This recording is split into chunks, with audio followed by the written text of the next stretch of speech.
A linha elástica de uma viga é basicamente a deflexão ou a deformação que essa viga tem ao longo de todo o seu comprimento. Quer saber mais? Vem comigo! Não se esquece também de se inscrever aqui no canal se ainda não for inscrito e deixar o like aqui para fortalecer aqui o nosso trabalho, tá certo, amigos? Recomenda também esse canal aqui para colegas seus e essa playlist aqui que fala sobre deflexão em vigas. Primeiramente, vamos estabelecer algumas limitações aqui para o nosso estudo. Já falei que vamos trabalhar com vigas, mas também vamos ter vigas apenas na horizontal, tá certo? A gente sabe que existem vigas inclinadas, mas não é o foco do nosso estudo nesse momento. E também vamos trabalhar apenas com cargas verticais, ou seja, peso, sobrecarga ou outros carregamentos que venham de lajes e que estejam apoiadas nas vigas, tá? Então, basicamente, teremos uma viga linear representada por essa linha aqui, como a gente está acostumado nas nossas aulas de engenharia, e com carregamentos apenas na vertical. Ou seja, teremos carregamentos distribuídos ao longo aqui da viga ou até também em determinados momentos cargas pontuais, tá certo? Então, nossa limitação a partir de agora será essa: vigas horizontais e carregamentos verticais que causam flexão nessa viga. Esse vídeo é o primeiro vídeo da nossa playlist sobre linha elástica, então se você quiser saber mais exemplos, né, você pode seguir aqui no nosso canal e temos vários vídeos falando sobre o cálculo da linha elástica para diversos tipos de vigas, tá certo? Mas vamos lá, vamos explicar como é que a gente vai encontrar a deflexão, a deformação de uma viga submetida a um carregamento. Primeiramente, a gente precisa ter o carregamento em si, né, que vamos chamar de Q. E que esse Q pode ser um carregamento constante, né, como geralmente a gente está acostumado, aquele carregamento uniformemente distribuído, ou ele pode ser uma função de X, certo? Então ele pode também ser uma função, ele pode variar ao longo dessa viga. E esse carregamento, ele vai ser igual à derivada do esforço cortante, chamando, é claro, aqui o nosso esforço cortante de V, como é convencionado pela literatura, certo? Alguns autores chamam o cortante de V. Por outro lado, o esforço cortante, ele é igual à derivada do momento fletor ao longo do comprimento da nossa viga. E essas relações a gente pode também encontrar em alguns elementos básicos, tá? Vamos fazer aqui o momento fletor e o esforço cortante de uma viga biapoiada com um carregamento uniforme. Como é que fica o momento fletor? A gente sabe, né? O momento fletor, ele é positivo e ele vem aqui, o pico dele aqui embaixo, ele volta e sobe aqui, certo? Então, se for uma viga biapoiada, nós temos o momento fletor igual a zero nas suas extremidades e o pico exatamente no meio da viga, tá? E o nosso esforço cortante, ele começa positivo de um lado, porque é onde nós temos aqui uma das reações de apoio, e do outro lado ele segue aqui negativo. E no meio nós temos o zero aqui. Então temos aqui o nosso esforço cortante tendo esse desenho. Não está muito retinho aqui, mas dá para entender, não é isso? Então, o que é que a gente já percebe a partir disso? Nós vemos aqui que se a gente derivar a equação do momento fletor, a gente vai encontrar o zero exatamente aqui, nesse ponto aqui, que é o pico do meu momento fletor, e ele é exatamente zero no cortante. É exatamente porque a nossa derivada é o quê? É uma linha tangente à curva, certo? Então ela está com a inclinação igual a zero, né? Então temos aqui o cortante igual a zero exatamente no máximo do momento fletor. E a derivada máxima, nesse caso aqui, que é onde nós temos aqui a maior inclinação da reta tangente, veja que ela vai seguindo aqui, tem a maior inclinação quando chegar aqui nas extremidades, nós temos os picos do esforço cortante. Então, são regras que a gente traz exatamente do cálculo diferencial para essa situação aqui exatamente, utilizando esse equacionamento aqui da linha elástica também.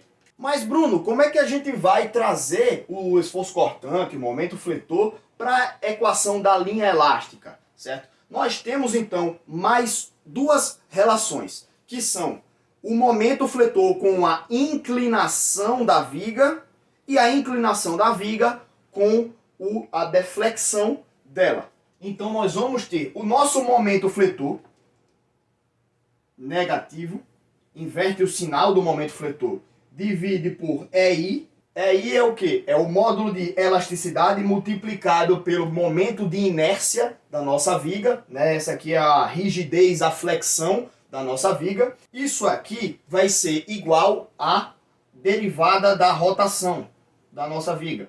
A rotação é θ, né? Então é a inclinação que a viga vai ter em determinado ponto do seu comprimento, tá? E também nós temos aqui que a rotação da viga ela é igual à derivada da linha elástica. Essa é a outra relação que a gente tem também.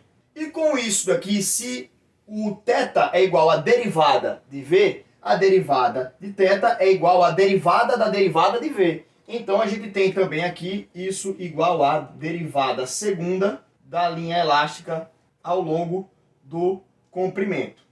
Então são essas as relações que a gente vai utilizar para encontrar a linha elástica das vigas. Mas e aí, para onde é que a gente vai com esse monte de equação, esse monte de derivada? Reescrevendo aqui as equações, né, e as relações uma a uma, nós podemos ver que o Q é igual à derivada do esforço cortante e o esforço cortante é a derivada do momento fletor. Então a gente pode reescrever isso daqui também como a derivada segunda, tá, do nosso momento fletor.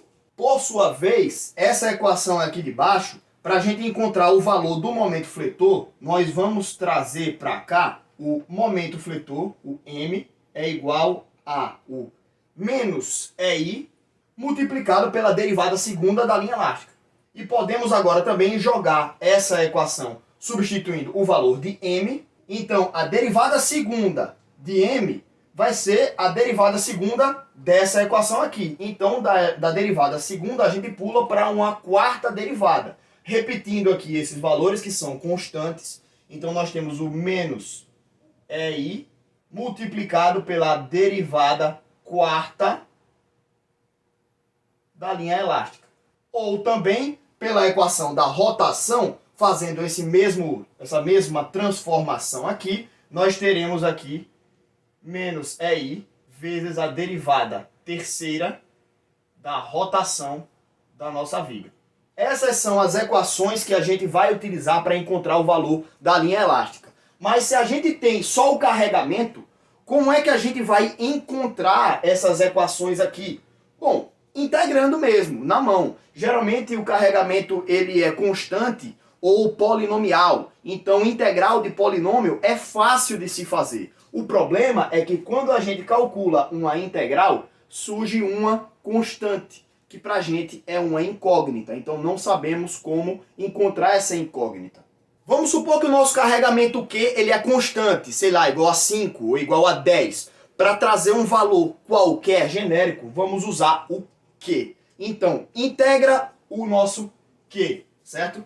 Então, vamos calcular aqui a linha elástica de uma das nossas vigas, certo? Isola esse valor aqui, certo? Então, vamos ter a derivada quarta da linha elástica vai ser igual a menos Q sobre EI. Vamos colocar esse EI em evidência, certo? E lembrar de aplicar ele no final, para não ficar repetindo aqui, não ficar repetitivo, certo? Então, o EI ele vai ficar aqui, mas ele vai ser aplicado no final, tá? Então, passando aqui, primeira integral, a derivada terceira vai ser igual a 1 menos QX mais uma constante 1, isso tudo sobre EI. A derivada segunda, então, calcula já outra integral. A derivada segunda vai ser igual à integral disso aqui, que vai ser 1 menos que x ao quadrado sobre 2, mais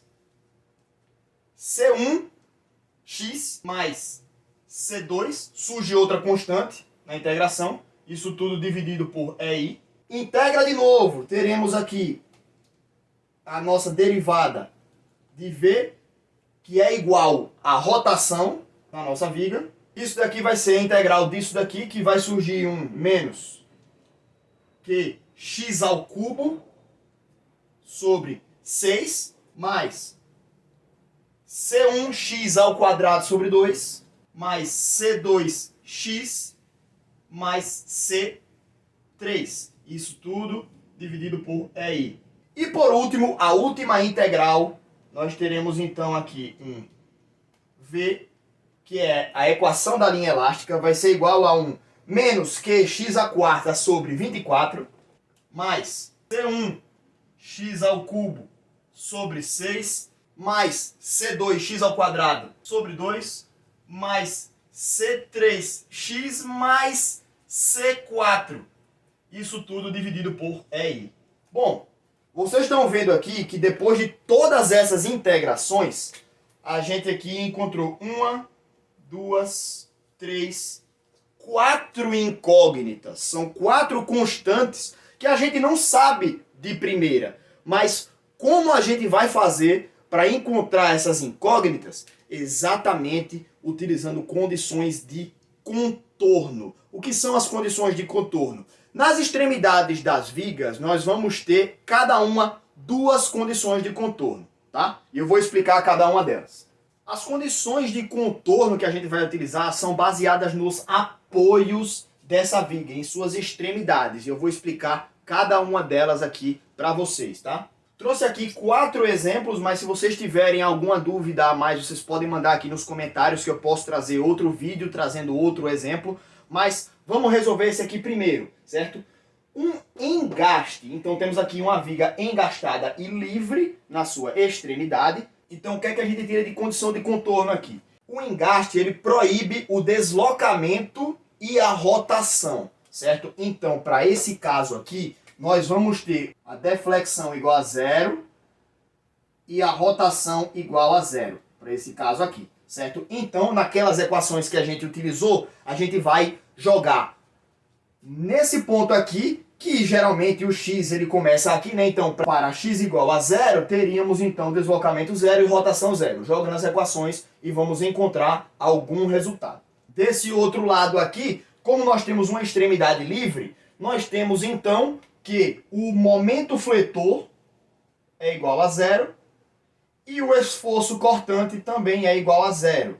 A não ser que nós tenhamos aqui uma força aplicada ou um momento aplicado. Mas para esse caso, estamos tratando apenas um caso básico com um carregamento distribuído apenas, certo? Sem forças pontuais. Então, nesse caso aqui, nós temos a extremidade livre com o momento fletor igual a 0 e o esforço cortante também igual a 0. Então, essas são as nossas 4 condições de contorno que a gente vai substituir nas equações e vamos encontrar os valores das constantes.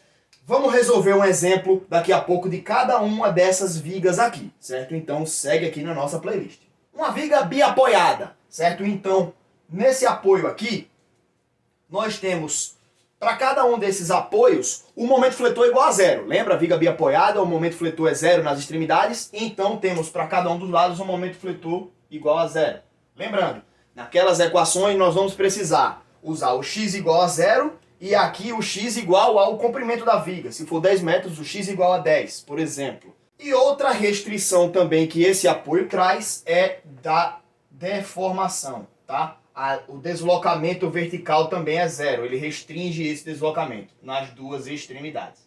Mais uma vez, nós vamos ter exemplos resolvidos desse tipo de viga. Para esse caso aqui, então, nós temos uma mescla, um lado engastado e o outro apoiado. Temos então aqui no engaste, a gente já sabe que o deslocamento é 0, tanto para movimentação quanto para rotação.